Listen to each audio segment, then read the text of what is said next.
Good morning from the Autism Academy for Education and Development. We are here today with a couple parents, and we're just visiting about how things are going with their being home and confined to their houses with their students. And so we just want to go out to the parents and find out how that's going. Today we're going to be using Zoom, which is what many of our teachers are using to visit with their classes online. So we're going to be talking with parents, and the first question I have today for our parents is, what are some of the challenges that you've been having as a parent being home? Thank you, Laura. One of the biggest challenges I think that we're facing, and I'm sure a lot of families are facing, is just the disruption in the routine. We have a lot of anxiety over here. One of my sons that's struggling a little bit verbally is asking a lot of repetitive questions and wanting to know what's happening tomorrow. And so I think that shift in the routine has caused a lot of anxiety for him. And so we're just trying to get creative about how to address that anxiety and calm the storm that's surrounding these sudden changes. Thanks for having me today, Laura. One of the things that we're really seeing in our household is struggling with being on top of one another. This is a relatively large house, I thought, until you stick six people in one place and tell them they have to stay there for a number of weeks. So we're doing our best to let the kids have certain areas of the house to themselves, and just do our best not to trip over one another while we do our best to keep socially distant from everybody and ride this wave. And Kim? So we're actually doing both of kind of what Karen and Kimberly were talking about. We are definitely working on the anxiety of the unknown of the schedule, which was typically we would know what we were doing every Monday, because every Monday, we're going to school and we're doing these things. And so just working on that anxiety of what we're doing today, what we're doing tomorrow, not talking about too much further out in the week, so that's a little less confusing. And then also, again, trying to give enough space in the house so that we're not on top of each other, so that he has space. So if we need to have his own room, as far as doing his own work in his room, that's great. If he just wants to pace back and forth up and down the hallway, then that is great too, and just giving him the space to do that as well.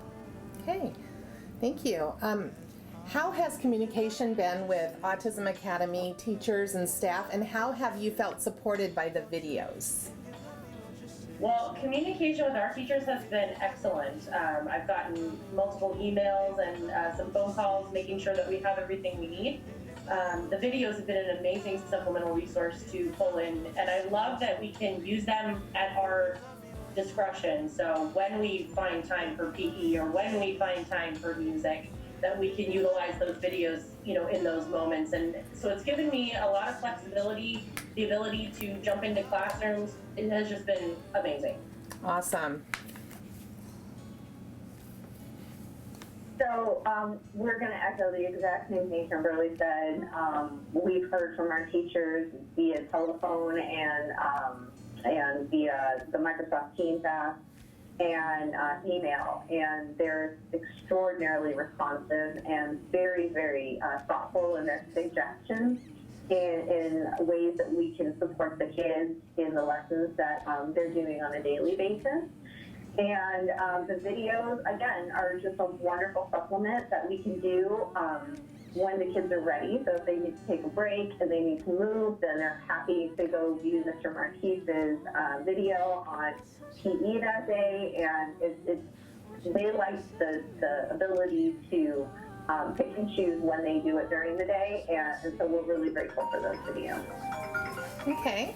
So yes, the communication between our teacher and ourselves has been fantastic. We also love the videos that are available online, but my favorite part of the day is when we do the Teams meeting that's live with our teacher. My son's face just lights up when he sees the teacher and his classmates.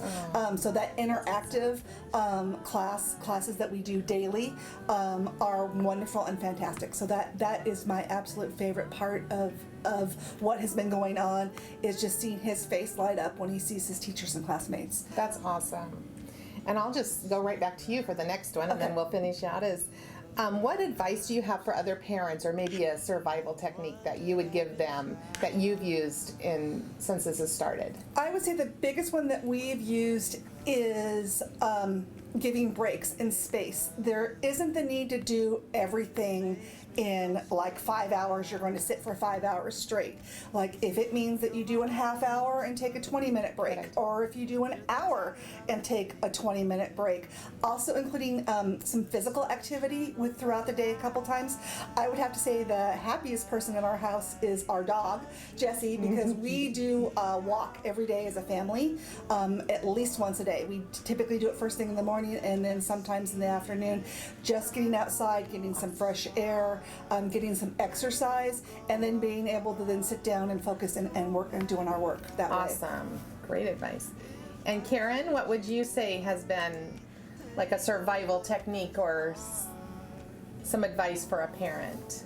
We have done our best to maintain our morning routine of getting up and getting ready for the day, making our bed, eating breakfast, getting dressed, and keeping that part of the routine going. Good. And then the second, I'm working from home during this whole thing. And the kids want to interact with me during the day, but I've got meetings and what have you, so I incorporate them. I've united them as assistants. And I've told them what I'm doing and why I'm doing it. And I've told them what role they can play. If it's, going and doing your Lexia while I do this meeting, and then we can talk about it later. Or if you go get me a refill of my water while I work on this report. The kids are grateful for being included in the conversation and feeling like they're useful and they're helpful. Awesome. Thank you. And Kimberly. Well, I would say echoing everything that Kim and Karen touched on, but also I think it's really important right now for caregivers, whether you're a mom or a dad or a grandparent who's raising grandchildren, that you are taking care of yourself a little bit at this time, taking a minute to do some self-care, something that restores you or feeds your soul.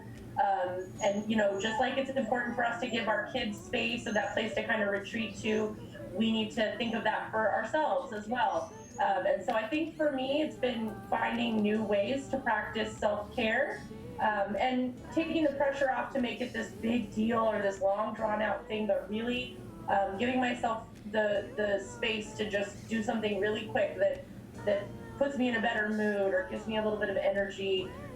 Exercising with my kids when they're doing the PE thing, or doing jumping jacks with Timmy during his morning meeting. You forget what that little boost does to your day. And so I think paying attention to that as well. We're really in a caregiving mode, and like Karen, a lot of us are working from home. And so I think while we're attending to all those needs, we need to remember to take care of ourselves as well, so that we're not bouncing off the walls ourselves.